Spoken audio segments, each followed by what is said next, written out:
आपसे एक बहुत अहम मुद्दे पे बात कर रहे हैं। मुद्दा है हमारे ललितपुर का पावर प्लांट से जुड़ा हुआ। जो पावर प्लांट के द्वारा जो ठेकेदारों के द्वारा नियम विरुद्ध जो शहर के अंदर राख के द्वारा जो प्रदूषण फैलाया जा रहा है, इससे जनता के लिए और जीव जंतु के लिए, वनस्पतियों के लिए कितनी हानिकारक है, क्या इसके परिणाम निकल के सामने आएंगे? किसी भी प्रकार की राख पर्यावरण के लिए बहुत नुकसानदायक है। और ये कोल जो ये बिजली उत्पादन में जो राख पैदा हो रही है, इसमें जो केमिकल मिला हुआ है, ये तो बहुत ज़्यादा पर्यावरण को नुकसानदायक है। स्वच्छता के लिए तो है ही, लेकिन पर्यावरण इससे बहुत ज़्यादा खराब हो रहा है। पशु पक्षी खराब हो रहे हैं। जिस ज़मीन पर इसको डाला जा रहा है उसकी उपजाऊ शक्ति खत्म हो रही है। होता है कि ये जरा सी हवा चलने को उड़ता है।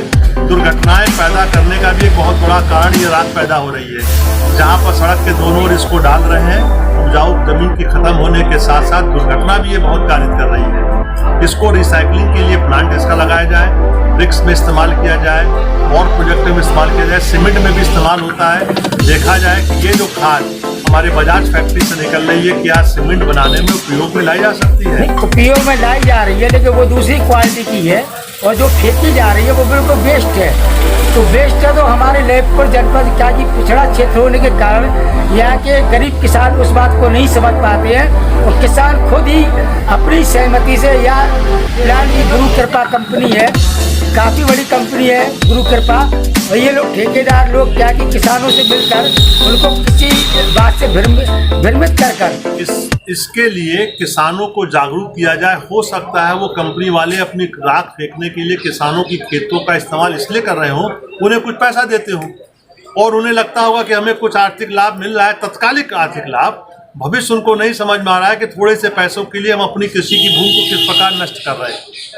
तो इसके लिए किसानों को जागरूक किया जाए कि ये जो तत्कालिक लाभ है इससे आप मुक्ति पाइए। सरकार को भी लिखा जाए इस बारे में, प्रशासन को भी कहा जाए कि इनके लिए एक चिन्हित जगह फिक्स करिए।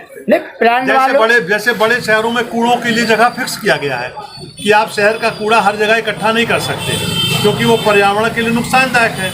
यह राख भी पर्यावरण को नुकसानदायक है। इसके लिए शासन प्रशासन के स्तर पर पहल की जाए और ऐसी राख फेंकने के लिए जिला में कुछ स्थान चिन्हित किए जाए और ऐसी जमीन चुनी जाए जिस पर खेती नहीं हो सकती हो, बंजर हो, पथरीली हो, वहाँ पर आप इसको पटकिए, वहाँ से इसको कैरी करिए, जहाँ भेजना भेजिए। लेकिन खुले में सड़क के दोनों ओर जो दुर्घटना पैदा कर रही है, ये तो बहुत ही चिंता का कारण है। इस पर सोचना चाहिए। एक सबसे बड़ी बात यह है कि जिला प्रशासन कैसे परमिशन दे देता है। प्लांट वाले कहते हैं मुझे परमिशन है, जबकि पर्यावरण विभाग को भी इस बात की सूचना दी गई है, लेकिन ये विभाग जो बने हुए हैं, संबंधित विभाग बने हैं, आखिर ये लोग कार्रवाई क्यों नहीं करते हैं? इसके लिए पर्यावरण विभाग से राय विमर्श किया जाए, उसके जरा कानूनी पहलू को भी देखा जाए। पर्यावरण के जो नियम बने हुए हैं राख फेंकने के लिए, कहाँ फेंकी जा सकती है, कहाँ नहीं फेंकी जा सकती, इस विषय में पर्यावरण विभाग क्या कह रहा है। अगर उनको कंडीशन के साथ दी गई है, सुरक्षा अपनाते हुए राख फेंकने के लिए कहा गया है, या खुले में ऐसे ही राख फेंक दिया जाए, इसकी भी परमिशन दी गई है। इसको थोड़ा दस्तावेज देखा जाए, अनुमति प्रपत्र देखे जाए, तभी इस विषय में कुछ कहा जा सकेगा। दूसरी चार राख के द्वारा जो आसपास के क्षेत्र है, हमारे बड़े गांव के जो चिकलौआ प्लांट लगा हुआ है, वहाँ के जो क्षेत्र है, वहाँ की खेतों में राख गई, लोगों के जीवन शैली पर भी राख जा रही, खाना पीना की वस्तु पर भी जा रही है। तो इसका जिम्मेदार किसको मानते हैं आप? नहीं, जिम्मेदार तो प्लांट ही है।